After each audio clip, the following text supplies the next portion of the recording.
Hi everyone, it's me, your girl Corey, and I decided to make this video.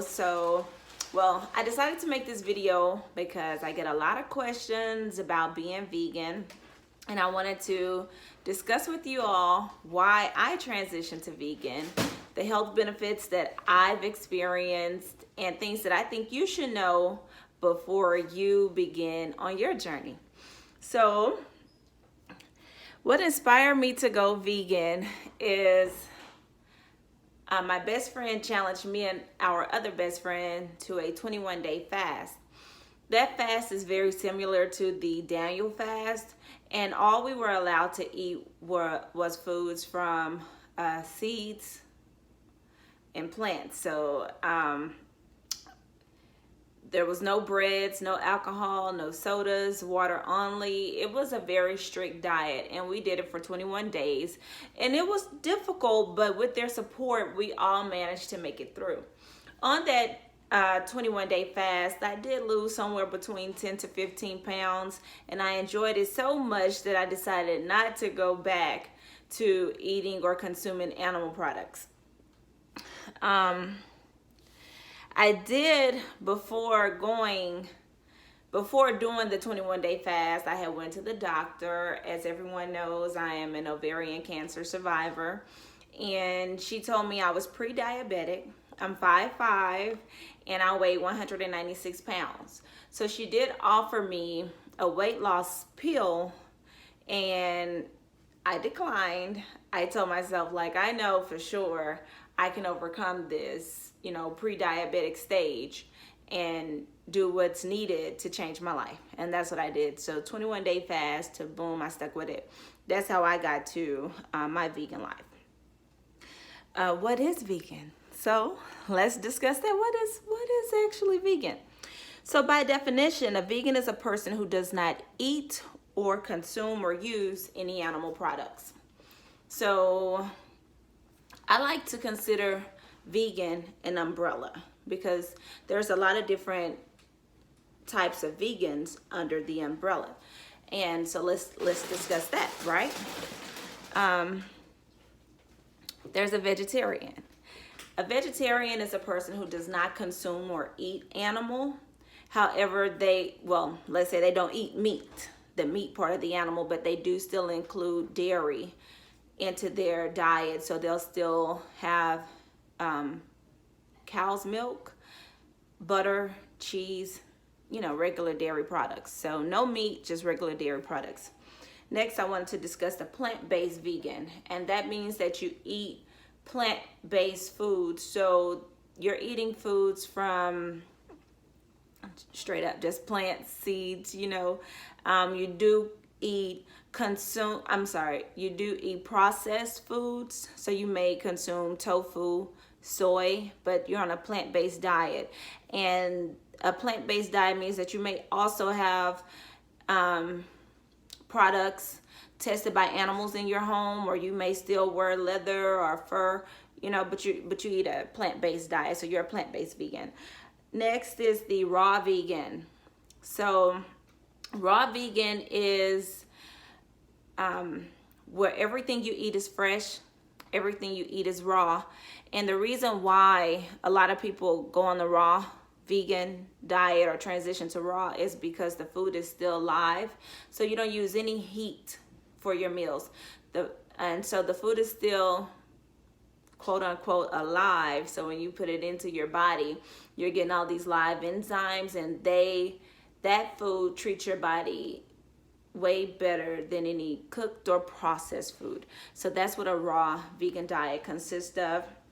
Next, I wanted to discuss, which is kind of popular. A lot of people think when you say you're vegan that you're following Dr. Sebi, and that's not true.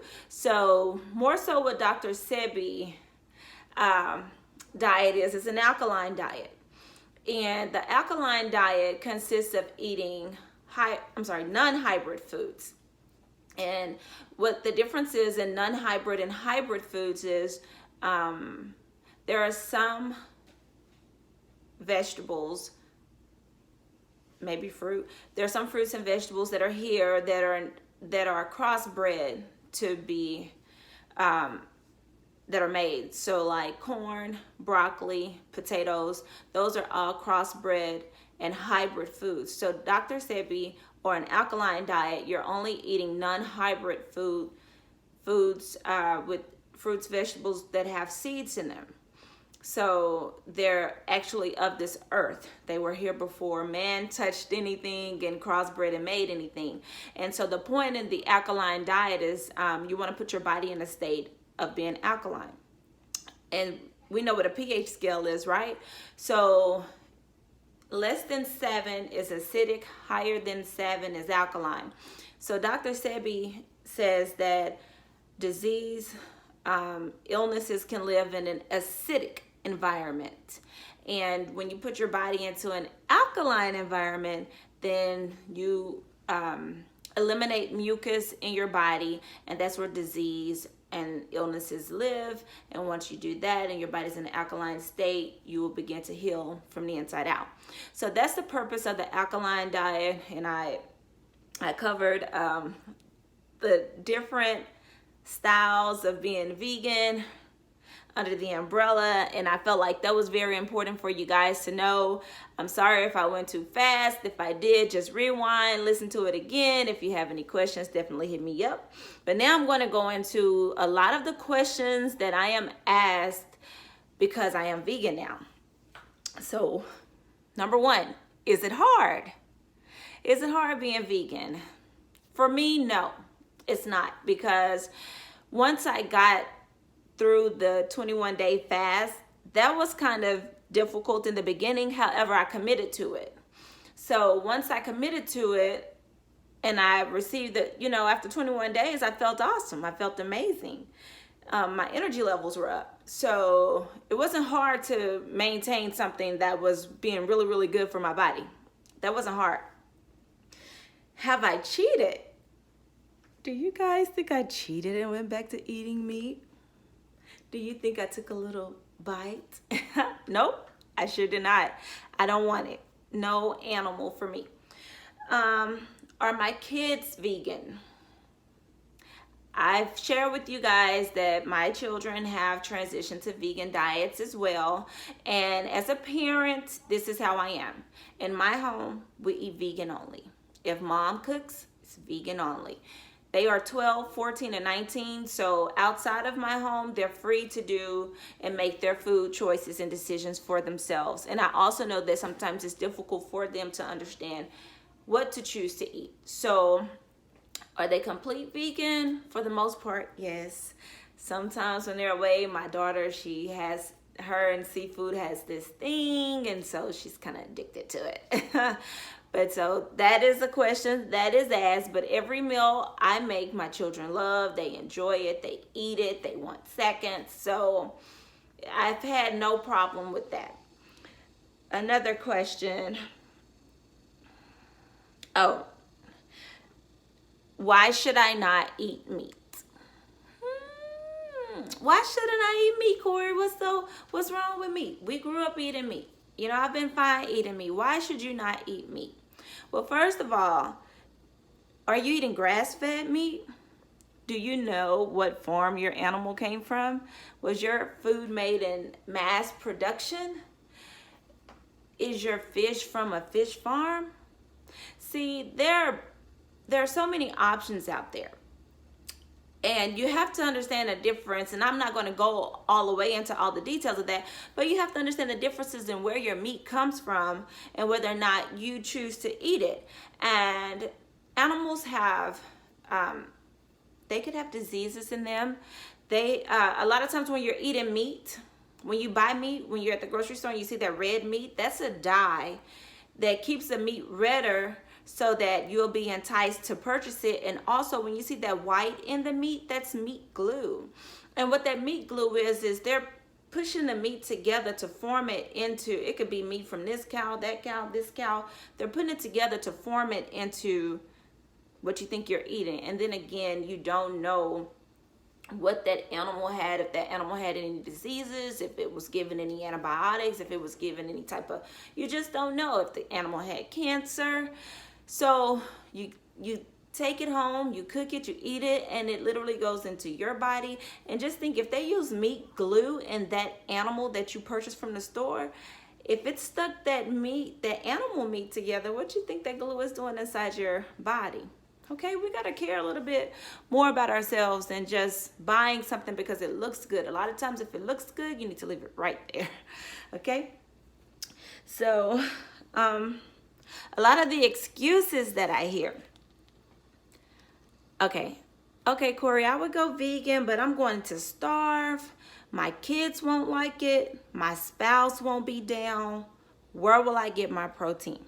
So let's go ahead and address these. I'm going to starve. No one's starving. Do we look like we're starving over here? No. This lady said, I think I saw it 2 days ago, anything you can do, I can do vegan. Of course. So, pretty much any dish that you love or enjoy. I know what you're thinking: steak, ribs, chicken, yeah, anything, lobster, shrimp. Vegans, okay? We do it better. We do it better. I'm not lying to you. Try it. Stay tuned. I'm gonna show you. It's so good. My kids won't like it, baby. Your kids will love it, okay? Your kids are going to love it. And a lot of times we get tired of eating the same foods, the same, just burger, just chicken, just this. This opens up the door to so many different possibilities of meal ideas. So definitely don't let that be your excuse. Don't let that stop you. My spouse won't be down. Well, we all know that people are addicted. Well, not addicted, but people are attracted to people who are doing something to better themselves. So a lot of times we see people working out, we see people changing their life. When you transition from an animal diet into a vegan diet, your body is going to naturally take some changes. For me, it was from 196 to 151. So people are drawn into that, like, what did you do? What happened? Okay, tell me more. Okay, so when you are transitioning and transforming right in front of your spouse's face, how can they not? It's like when you're going to go work out.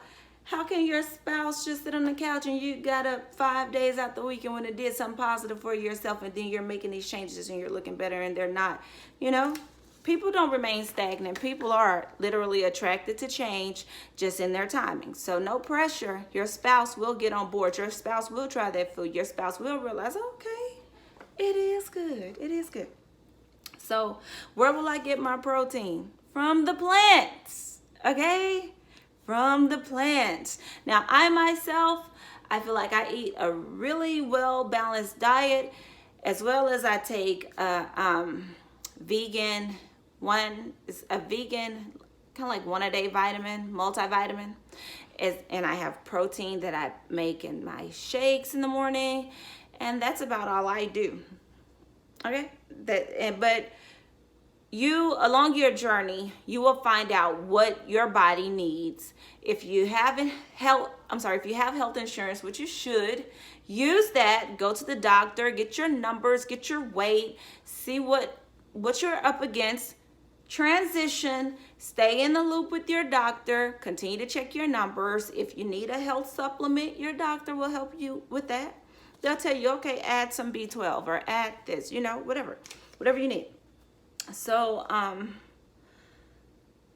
what if I don't want to lose weight? Corey, I'm fine with the weight I am. I don't want to lose weight. Just because you transition to a vegan diet does not mean that you're going to lose weight. To each their own. You know what I'm saying? If you have a lot of excess weight on you, of course, naturally, that animal has to come. Okay. Lastly, guys, the last thing that I would like to address is I hear a lot, why do vegans call your vegan food meat if it's not meat? The reason why we may say baked fried steak or chicken or vegan shrimp the reason why, why is it a vegan shrimp if it's not shrimp? Why don't you call it what it is? Well, the meats are to be the protein, symbolic to what would be the protein part of your meal. They will mimic baked fried. It will mimic a baked fried steak. It will mimic a fried chicken. It will mimic, fried fish, although it's not.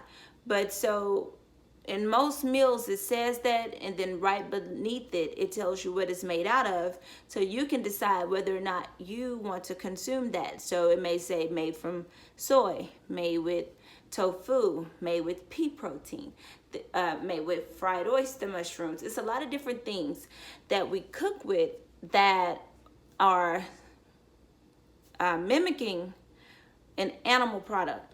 However, I wanted to explain the textures. So say you could take an oyster mushroom and you could season it and batter it to mimic fried chicken or fish. It's really good for either of those two, and whichever way you may make. If you made a chicken sandwich, if you made chicken nuggets, if you made maybe a smothered chicken, you can use oyster mushrooms to do that, and then that's what you call it, like smothered chicken, and they'll be like, what is it made out of? Oyster mushrooms. And so you know the texture. A lot of jackfruit. Jackfruit is used as a lot of meat in vegan dishes. And so for me personally, I like jackfruit as a barbecue slider. It's kind of like pulled pork. So I like it for barbecue sliders. I like it for vegan tacos. I like it in vegan stews. It's a lot of different things that you can use jackfruit for, and then it can be, you flavor it the way that you like for it to taste. The best thing that I have found with jackfruit is the smoked jackfruit. And I'm actually in the process of smoking my own, You guys want to try some? So smoked jackfruit is amazing. What else? Eggplant, carrot dogs. It's a lot, and the stuff is good. We have bacon, butter, eggs, and it's better. The fact that it's healthy is just better. Okay, so I just wanted to share these things with you because these are a lot of things that people ask me about. And being vegan, how do I feel? I feel better. When I used to do squats, my knees would make like this really, really crazy noise. And I'm like, I think I'm going to break my knees. But once I lost the weight, and I do my exercises, I can actually do them. And I can move in ways that was becoming kind of difficult. My body was becoming, kind of restricted. And so I do feel so much better. I actually am not a person that was diabetic or high blood pressure, but a lot of people reverse that. And I want you guys to know that